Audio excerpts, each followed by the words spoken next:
Hi guys, I'm very glad to see you back. We're going to have a look today at the Bakasana, at the crow pose, which is quite challenging.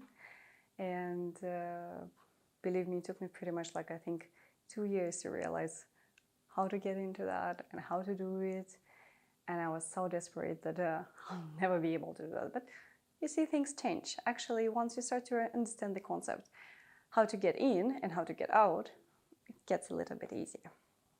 And obviously, practice makes it perfect. So practicing, and it's gonna come to you. Right, so we might need a block or anything that you can elevate your feet. Maybe like a small step or a small cushion or whatever you have available. So we're gonna first have a look without a block, and then I'll show you how to adjust your crow pose, your Bakasana. So lifting yourself up to your feet, bringing the feet together.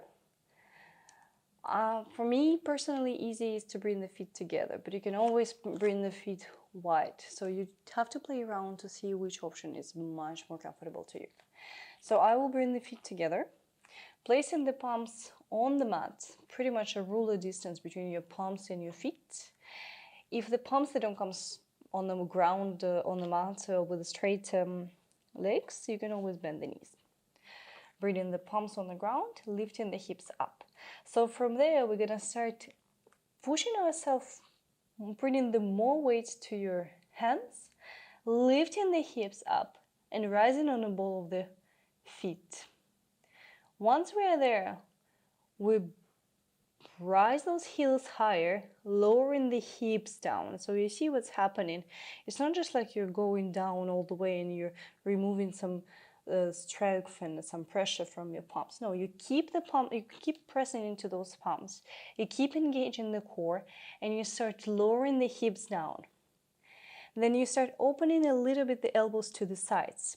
So I always try to imagine that we'll have a bookshelf at home.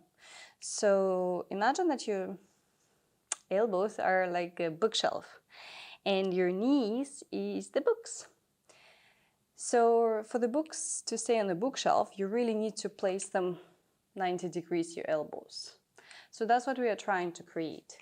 So we're lifting the hips up, we start bending the elbows, opening them a little bit to the sides and bringing the knees as wide, as high to the triceps as it's possible. And then from there, engaging the core, looking forward, we start shifting ourselves forward and back. Just like forward and back. And maybe that's gonna be enough for today. Just building the strength. If you feel that it's pretty much easy and comfortable, you start lifting one leg at a time. Just one leg at a time. Keeping those knees on those triceps.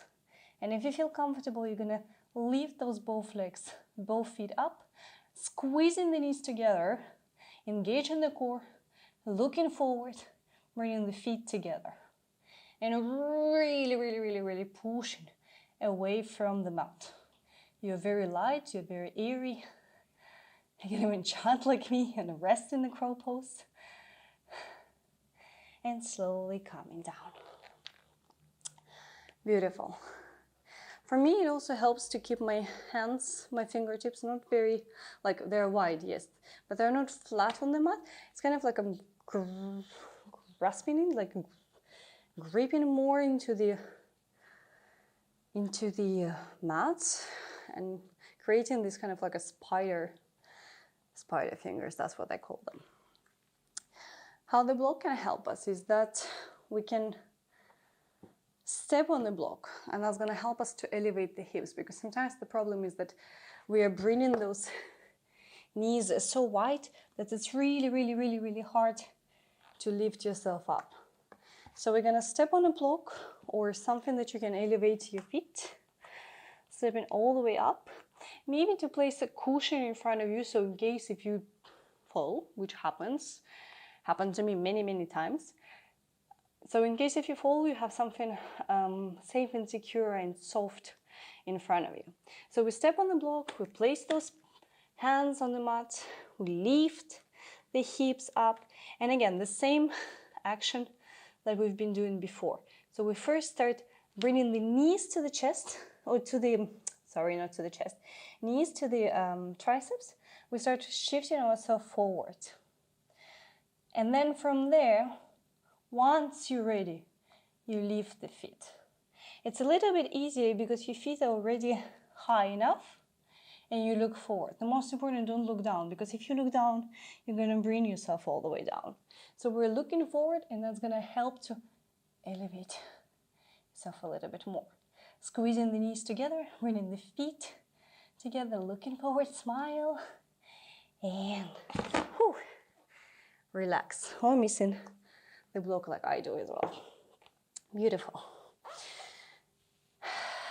So give it a try. It might take some time. Somebody is going to get there very fast. Somebody's going to take some time, which is normal and fine. And don't worry, it's going to come. So let me know if you have tried. Share with me your video, your post, your picture, whatever you do. And I will be happy to see all your results, and I hope that's been helpful. Let me know in the comments if you like for me to go through any poses you think about, you're interested in. I'll be happy to share with you, and thank you very much for staying with me. Namaste.